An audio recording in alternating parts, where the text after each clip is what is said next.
L'Église est un objet bien déterminé, ou une entité. Ce n'est pas une idée abstraite, ce n'est pas une chose imaginaire.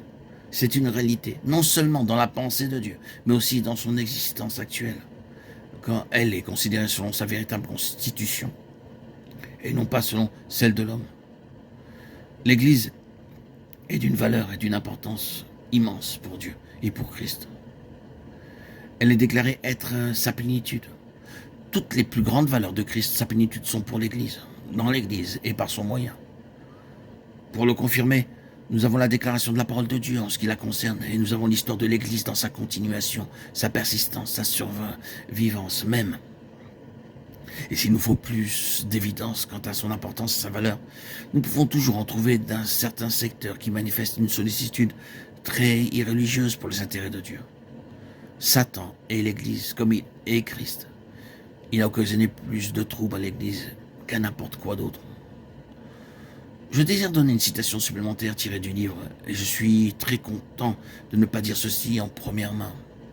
À travers l'ère chrétienne, une minorité de croyants s'est efforcée de mettre à exécution dans la vie corporative ses principes scripturaires. L'opposition la plus âpre et la plus implacable est venue à l'encontre de cette minorité, non de la part du monde, mais de la chrétienté organisée, c'est-à-dire le système que les hommes appellent l'Église. Par cette puissante organisation, ils ont été tour à tour opprimés, présentés sous un faux jour, persécutés, injuriés, ridiculisés et ignorés. Mais leur persistance de siècle en siècle a fourni la preuve de la possibilité de mettre en pratique ces principes et montrer qu'une telle Église se trouve dans la volonté de Dieu. Contre une telle vérité transcendante affectant, comme elle le fait, la gloire de Dieu et la personne de Christ, ce n'est pas une surprise que l'insigne adversaire se dresse résolument, de toute sa force et par ses stratagèmes les plus persistants et ingénieux, usant à la fois de l'opposition et de l'imitation. Oui, il y a une chose immédiatement après le Seigneur Jésus lui-même que Satan est, c'est l'Église, et toute véritable représentation de l'Église. J'aimerais passer quelque temps sur la question de la représentation de l'Église, la nécessité de l'Église, la possibilité de l'Église, sa nature, et nous reviendrons éventuellement sur ce sujet-là après. Nous nous posons la question pourquoi l'Église ? Je pense que la meilleure façon de répondre à cette question consiste à considérer les représentations, les images diverses de l'Église, les titres différents qui lui sont donnés dans la parole de Dieu. Dans la parole, il y a peut-être 9 principaux titres ou illustrations de l'Église. Il peut y en avoir d'autres subsidiaires, mais dans l'ensemble, il y en a 9. Nous pouvons considérer avec soin ces images ou ces titres. Nous parviendrons très près d'une réponse à notre question. L'Église est appelée la maison de Dieu, le tabernacle et le temple, une nation sainte, le corps de Christ, un sacerdoce royal, un homme nouveau, l'épouse, la cité. Cette dernière image de la cité se trouve à la fin de l'Apocalypse. Il nous a raconté que l'ange, après avoir dit « Viens, je te montrerai l'épouse, la femme de l'agneau » Apocalypse 21:9. Il transporta l'apôtre en esprit sur une grande et haute montagne et il montra la ville sainte.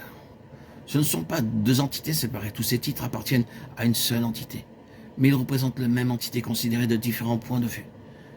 Si vous étudiez ce titre de la cité, je pense que vous découvrirez qu'il rassemble en lui-même tous les éléments des autres titres cités pour nommer l'Église. Ils se réunissent tous en celui-ci. Remarquez quelques-uns des traits de cette cité. Tout d'abord, sa grandeur, qu'elle est grande. Cela met en valeur la grandeur spirituelle de l'Église en union avec Christ. Considérez encore sa force, sa grande et haute muraille. Quelle force il y a dans cette cité. C'est la force spirituelle de l'Église en union avec Christ. Elle a démontré la véracité de la déclaration. Les portes du séjour des morts ne prévaudront point contre elle. Matthieu 16:18. L'enfer a été rué dans ses profondeurs, il a épuisé toute ressource contre l'Église, mais l'Église poursuit sa route. C'est une Église puissante, sa force n'est pas celle des hommes. Considérez encore sa pureté, son éclat était semblable à celui d'une pierre de jaspe, transparente comme du cristal. Tout est transparent, sa place est d'or transparent, son fleuve limpide comme du cristal. C'est la pureté de l'Église à la fin. Regardez encore sa beauté, de pierres précieuses de toute espèce. C'est une cité magnifique, ses portes de perles parlent des souffrances et du sacrifice de communion avec son Seigneur dans ses affections. Considérez sa vie et sa lumière. Regardez sa plénitude de ressources, les arbres rendant leurs fruits tout au long de l'année. La reproduction constante s'impose, quelque chose entièrement phénoménal et différent. Et finalement, partout, le nombre 12 écrit en grand, 12 fondements, 12 portes, 12 anges, 12 000 stades. Tout parle du gouvernement spirituel.